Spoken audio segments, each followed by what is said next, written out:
Hello one and all educated. So इस video में हम देखेंगे इनपुट एट्रीब्यूट्स। ओके, सो पिछली वीडियो हमने देखा था कि इनपुट टाइप्स कितने तरीके के होते हैं और वहाँ पे हमने सारे ही टाइप्स देखे थे, कौन सा टाइप हम लगाएं तब कौन सा काम होता है। Okay, numbers, text, password, email, ये सारे ही देखे थे। लेकिन अब हम बात करते हैं कि अगर हमें उसी इनपुट टैग को थोड़ा फॉर्मेट करना है, उसमें कुछ और फंक्शनलिटी लगानी है, उसमें हाइट विड्थ लगानी है, ओके, उसमें साइज देना है, मिन मैक्स देना है, तो आप स्क्रीन पे देख सकते हैं इन सारे एट्रीब्यूट से हम उसमें और कुछ एक्स्ट्रा कर सकते हैं। ओके, तो ये सारे एट्रीब्यूट्स हैं वो कैसे यूज होंगे, कहाँ पे आपको इनकी रिक्वायरमेंट होगी, वो इस वीडियो में हम देखेंगे। ओके, सो हम सबसे पहले स्टार्ट कर लेते हैं HTML को, और यहाँ पे मैंने इसका टैग दे दिया इनपुट, और इसके बाद में मैं आऊँगा और यहाँ पे मैं एक फॉर्म बनाऊँगा। याद रखना हमेशा फॉर्म के अंदर ही इनपुट लगाना आप। ओके, सो इनपुट। अब इसके बाद में हमने देखा टाइप। तो हमने पिछली वीडियो में टाइप्स बहुत सारे देखे थे, लेकिन हर टाइप्स के साथ सारे एट्रीब्यूट्स मतलब डिफाइन करना पॉसिबल नहीं है, तो मैं यहाँ पे एक जनरल लेके चलता हूँ जो कि होता है हमारा टेक्स्ट। ओके, अब यहाँ पे मैं क्या करूँगा, नेम अभी मैं आपको नहीं बताऊँगा, क्योंकि नेम यूज होता है जब भी हम कोई भी अपनी वैल्यू ले जा रहे हैं इस पेज के बाहर इनपुट की, तो तब हमारा यूज होता है नेम। लेकिन यहाँ पे हम कोई भी वैल्यू इस पेज से बाहर नहीं ले जाएंगे। ओके, तो यहाँ पे मैं एक लेबल लगाता हूँ और लेबल में फॉर, और फॉर में यहाँ पे मैं नेम दे देता हूँ, और इस लेबल का नेम भी मैं रख देता हूँ नेम। ओके, इसके बाद में मैं क्या करूँगा, यहाँ पे आईडी में लगाऊंगा नेम। तो ये यहाँ पे पहला जो हमारा है वो एट्रीब्यूट यूज हो गया है जिसका नाम है आईडी। अब आईडी का जो वैल्यू है वो नेम है और फॉर की वैल्यू नेम है, तो ये वैल्यू दोनों सेम होनी चाहिए तभी ये एक दूसरे से कनेक्ट हो पाएंगे। ये मैंने पिछली वीडियो में बताया था। तो इसको मैं रन करता हूँ और आप देख सकते हैं इस तरीके से आपका बन के आ गया है। अब इसमें मैं क्या करूँगा, अब मुझे क्या चाहिए कि इसमें एक प्लेस होल्डर चाहिए। प्लेस होल्डर मतलब यहाँ पे लिख के आए कि आपको क्या इनपुट करना है, तो उसके लिए हम यहाँ पे क्या लगाएंगे, उसके लिए हम यहाँ पे लगा सकते हैं प्लेस होल्डर। तो प्लेस होल्डर हमारा जो एट्रीब्यूट है वो काम करता है प्लेस होल्डर के लिए। तो यहाँ पे हम लिख सकते हैं एंटर योर नेम, इस तरीके से। अब जैसे इसको लिखेंगे तो यहाँ पे लिखा आ जाएगा। अब जैसे ही यूजर आके इस पे एंटर करेगा और कोई भी अपना नेम डालेगा तो वो अपने आप हट जाएगा। ओके, तो इस तरीके से आप कर सकते हैं प्लेस होल्डर। अब इसके बाद में मुझे क्या करना है, यहाँ पे मुझे एक टाइटल भी देना है कि यूजर जैसे इसके ऊपर कर्सर ले जाए उसको एक मैसेज दे, तो उसके लिए हम यूज करते हैं यहाँ पे टाइटल। तो टाइटल में हमने कुछ भी दिया कि प्लीज़ एंटर योर नेम, इस तरीके से। अब देखेंगे आप यहाँ पे प्लेस होल्डर तो है ही, लेकिन यहाँ पे जैसे ही आप ऊपर कर्सर ले जाएंगे तो यहाँ पे एक मैसेज आएगा प्लीज़ एंटर योर नेम, आ रहा है ना, इस तरीके से। इसके बाद में हम और एट्रीब्यूट्स अगर इसमें और लगाना चाहें, जैसे एक मिनट, इस पर मैं पहले एक सबमिट का इनपुट लेता हूँ और यहाँ पे मैं सबमिट करता हूँ बटन बनाने के लिए, सबमिट, और यहाँ पे मैं वैल्यू दे देता हूँ सेंड, 1 मिनट सेंड। और इसके मैं क्या करता हूँ, यहाँ पे 2 BR लगा देता हूँ ताकि जो हमारा बटन है वो नीचे आए। तो इस तरीके से अभी इस पे हम कुछ भी डाल रहे हैं नहीं डाल रहे हैं, ये सबमिट हो जा रहा है, आप देख रहे हैं। लेकिन मैं क्या चाहता हूँ, ये अगर ब्लैंक हो तो मतलब ये ब्लैंक हो तब सबमिट ना हो, तो मैं क्या करूँगा, यहाँ पे मतलब यूजर आए उसको नेम यहाँ पे डालना ही पड़े, मतलब ये रिक्वायर्ड है, तो यहाँ पे आप उसके लिए लगा सकते हैं रिक्वायर्ड। तो आप जैसे ही रिक्वायर्ड लगाएंगे तो रिक्वायर्ड ये एक कीवर्ड है जो आप यहाँ पे लगा सकते हैं। और जैसे ही अब यहाँ पे मैंने कुछ भी नहीं डाला और सेंड कर रहे हैं तो यहाँ पे एक मैसेज आएगा please fill out of this field, मतलब यहाँ पे आपको नेम डालना ही पड़ेगा। अब डाल के आप जब जाएंगे सेंड करेंगे तो आप देखेंगे कि हाँ अब सेंड हो रहा है। लेकिन अगर आप इसको कुछ भी नहीं डालना और सेंड कर रहे हैं तो ये सेंड होने ही नहीं देगा। तो इस तरीके से आप रिक्वायर्ड लगा सकते हैं। इसके बाद में मैं एक और यहाँ पे लेता हूँ लेबल, उसके बाद में दूसरा एट्रीब्यूट बताता हूँ मैं, क्योंकि उसके लिए 2 चीज़ें बहुत ज़्यादा ज़रूरी हैं। तो यहाँ पे मैंने एक ईमेल ले लिया, मान लीजिए ईमेल। ओके, तो इसका नेम मैं ईमेल रख देता हूँ।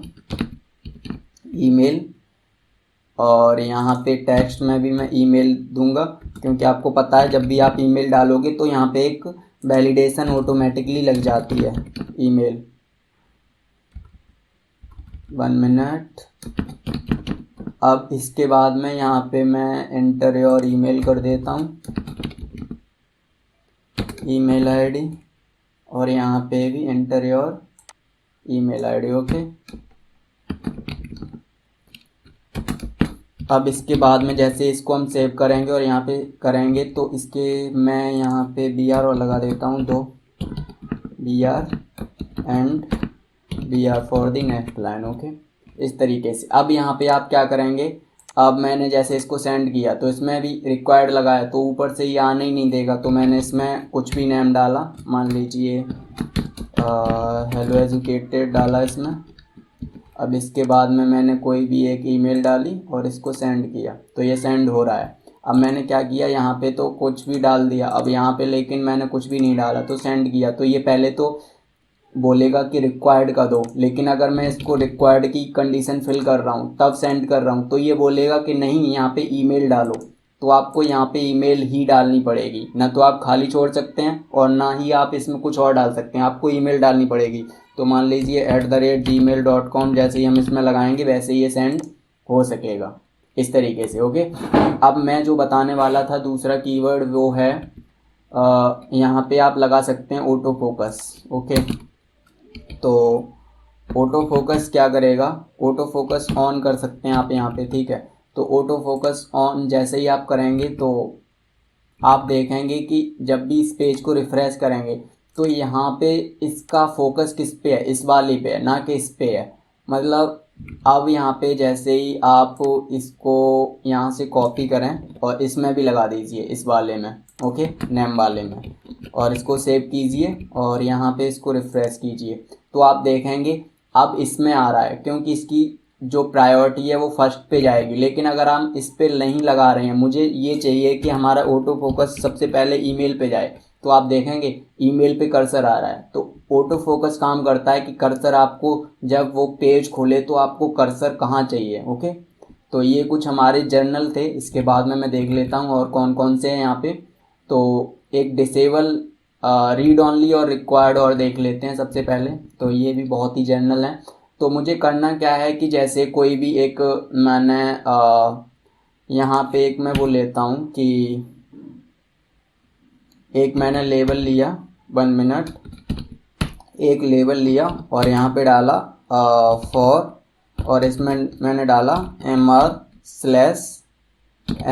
ओके, इसके बाद में मैंने यहाँ पे डाला MR./MS।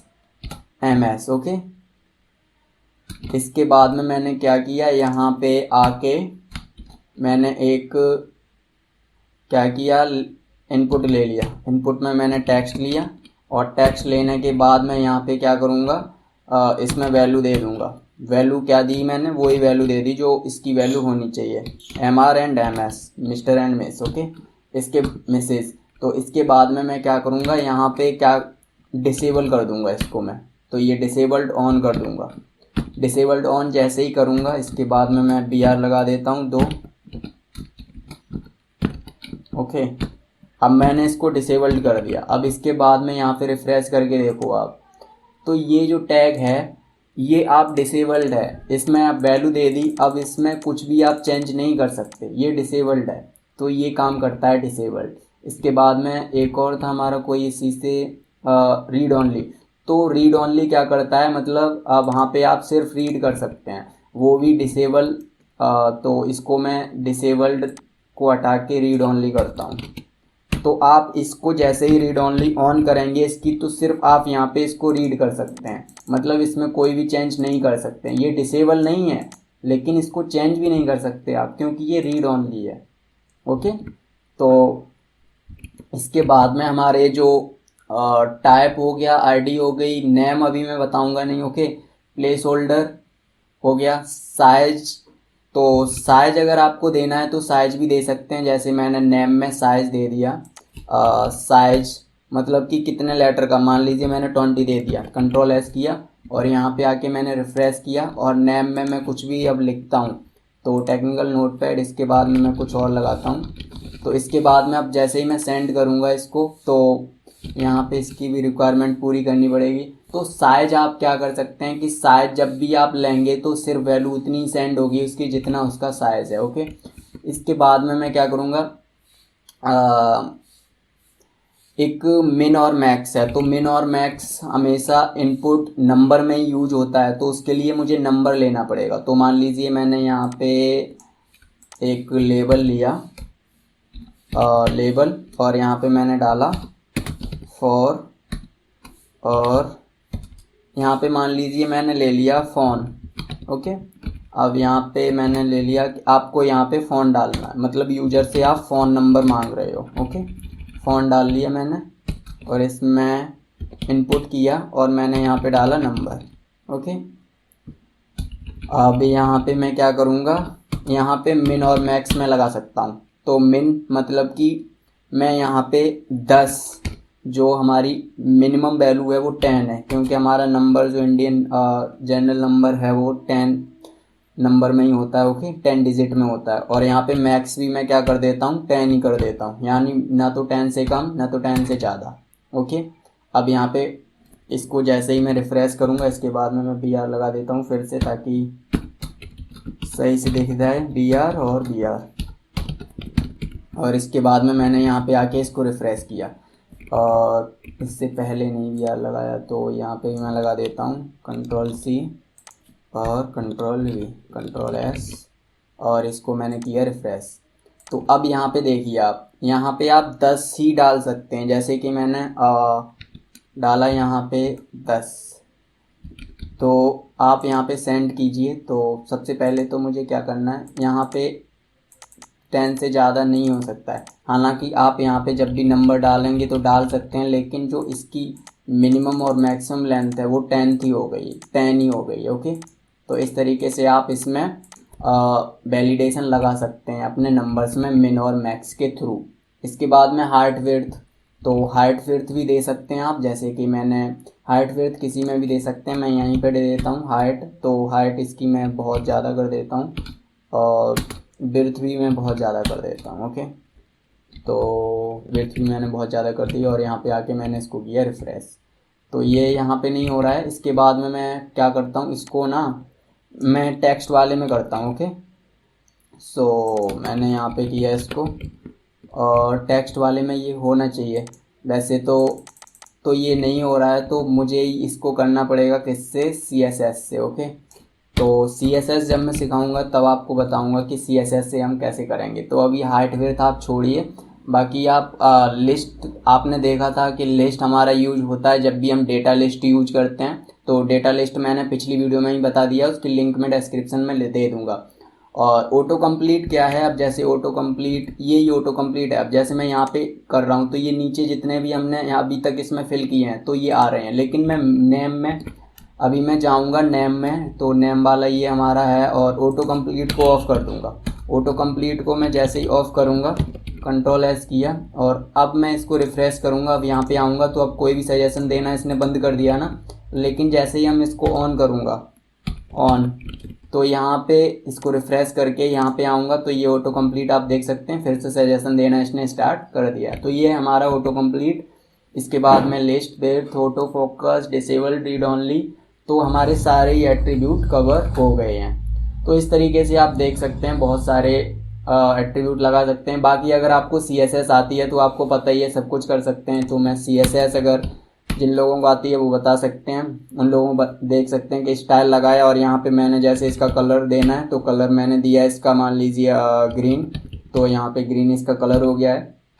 इसके बाद में अगर हमें बॉर्डर देना है तो बॉर्डर भी दे सकते हैं हम, जैसे मैंने 2px, और 2px इसकी जो विड्थ है वो हो गई बॉर्डर की। और इसके बाद में मैंने क्या किया कि इसको सॉलिड लेना है, और इसके बाद में मुझे इसका कलर देना है, तो मान लीजिए मैंने कलर रेड दे दिया। ओके, और इसके बाद में मैं कुछ और लगा सकता हूँ इसमें, जैसे कि हाइट अभी नहीं बढ़ रही थी, हाइट बढ़ानी है तो हाइट बढ़ा सकते हैं, जैसे कि 20px दे दी मैंने हाइट। और इसकी विड्थ मैं दे सकता हूँ, जैसे कि मैंने 30, विड्थ थोड़ी ज़्यादा देनी पड़ेगी, 400px दे दी, थोड़ी ज़्यादा दे दी विड्थ। इसको सेव किया और इसको आके यहाँ पे मैं रिफ्रेश करूँगा तो अभी आप देखेंगे जो नेम में लगाया है तो नेम में हमारा इस तरीके से आ गया।